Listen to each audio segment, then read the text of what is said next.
तो हम लोगों ने इस अध्याय में जैसे अभी तक हमने पढ़ लिया सल्तनत काल की शुरुआत, सल्तनत काल की शुरुआत से लेकर के इसके विघटन तक का हमने अध्ययन किया। तो अब हम इसमें देखेंगे कि किस किस इस सल्तनत काल में कौन कौन से वंश ने कितना समय तक शासन किया।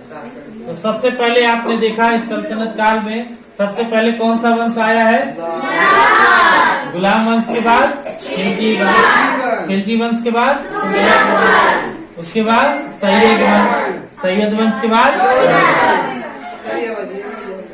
गुलाम वंश में सबसे पहले आपने देखा था जब मोहम्मद गोरी की मृत्यु हो गई थी तो कुतुबुद्दीन ऐबक दिल्ली की गद्दी पर बैठा था, लेकिन वह सुल्तान नहीं बना।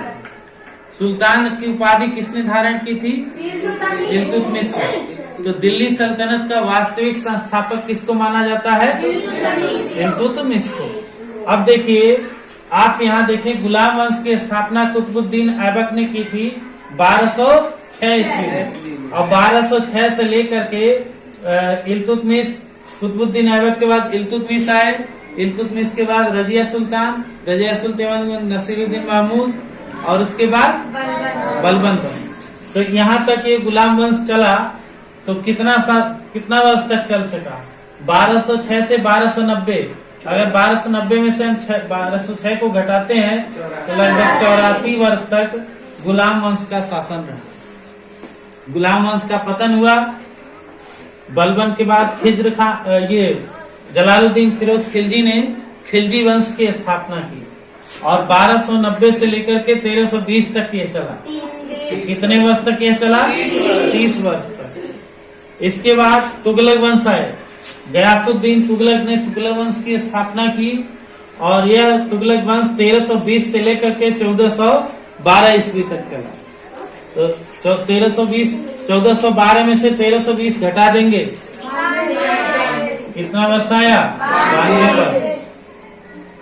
और इसके बाद 1414 से लेकर के 1451 तक सैयद वंश चला।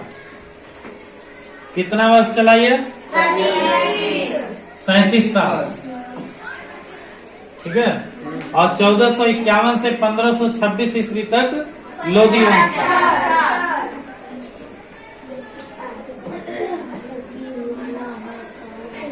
75 वर्ष तक चला यह शासन। तो सबसे अधिक किस वंश ने शासन किया? तुगलक वंश ने। अब हम देखेंगे कि गुलाम वंश में कौन कौन से महत्वपूर्ण शासक थे।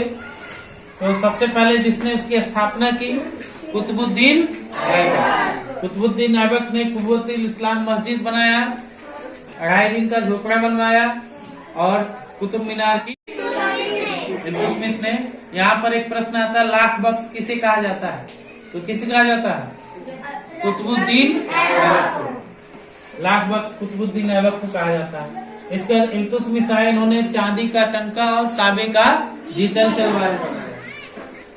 और क्या काम किया था इल्तुतमिश ने? कुतुब मीनार को पूर्ण करवाया था।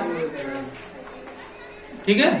इल्तुतमिश के बाद रजिया सुल्तान उनकी पुत्री ने शासन किया कुछ ही दिन तक। फिर अमीर सरदारों और उनके भाई के विरोध के कारण फिर उनको हटा दिया, वो उनकी हत्या हो गई रजिया सुल्तान की।